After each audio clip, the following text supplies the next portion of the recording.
حي على الفلاح.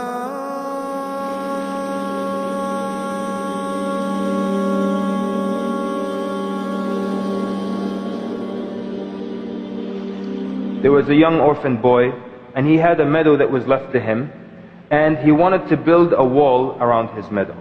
And so he comes upon an area where there's a palm tree that belongs to his neighbor. So in order to build around that palm tree, his wall would not become straight, and therefore it would become weak. So he asked his neighbor to give the palm tree to him so he can include it in his territory and build the wall around it. So his neighbor refused. So he tells him, you have many other palm trees, and this one won't hurt you, so just give it to me so my wall can be straight. And the man refused.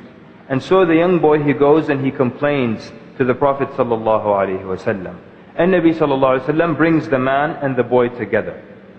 So he went to Rasulullah, Ya Rasulullah, Abu Lubaba is not willing to sell me the tree, or Allah give it to me, Ya Rasulullah. Yet Rasulullah said, where's Abu Lubaba? Call Abu Lubaba. So he called Abu Lubaba, Ya Abu Lubaba, give him the tree. La Ya Rasulullah, this is my haqq. Ya Abu Lubaba, sell it to him. No Ya Rasulullah, it's mine. Subhanallah. Ansar. When they learned Abu Lubaba is being questioned by Rasulullah, they knew that Abu Lubaba is doing everything the way things should be done. And Abu Lubaba got very offended. It's my haqq, my tree.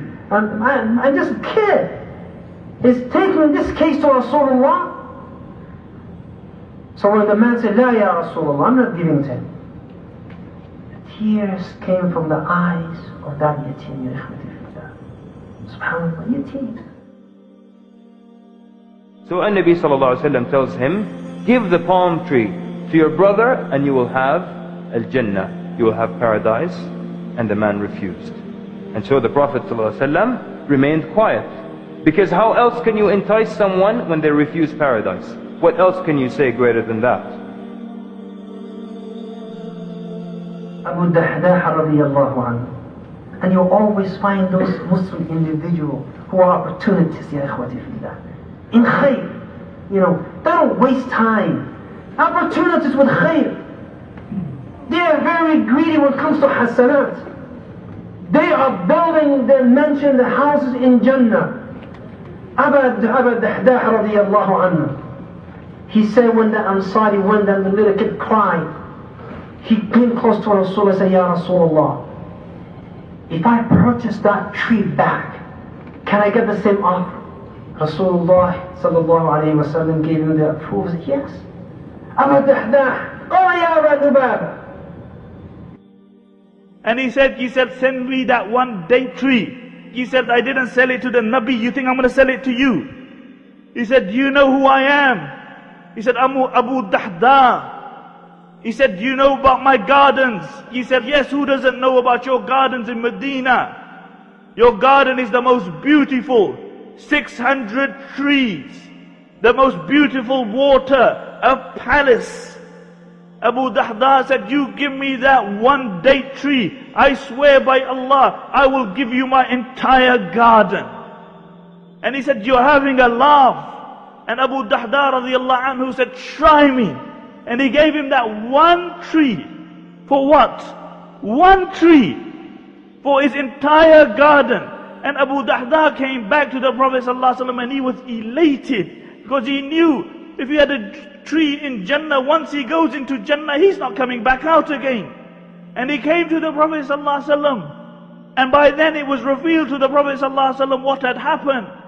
And the Prophet ﷺ said, oh Abu Dahda, when you went away, I promise you one date tree in Jannah. I swear by Allah, now I see that your Jannah is full of date trees.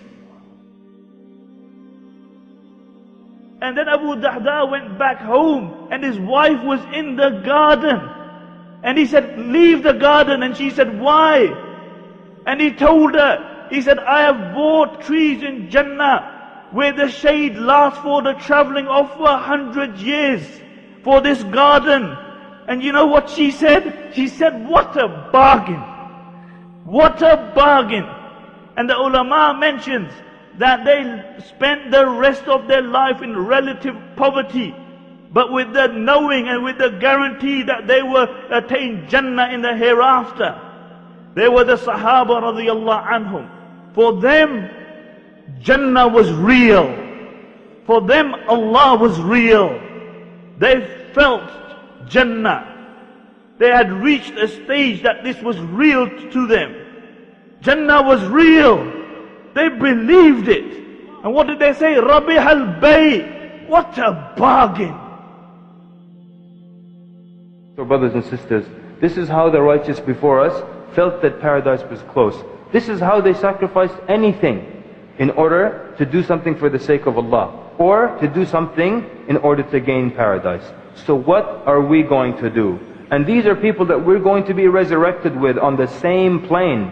So the question is, what kind of people do we want to be in front of Allah subhanahu wa ta'ala? People who just amassed wealth, people who just stayed here because of good health, big health insurance, or because of good cars, or because of good roads, or because of a simple life? As we said before, it's an obligation upon every single one of us to call people to Islam, especially those that are in your immediate circles, your co-workers, your neighbors, your people who study with you in school. These are people that we need to call to Allah Azza wa Jal.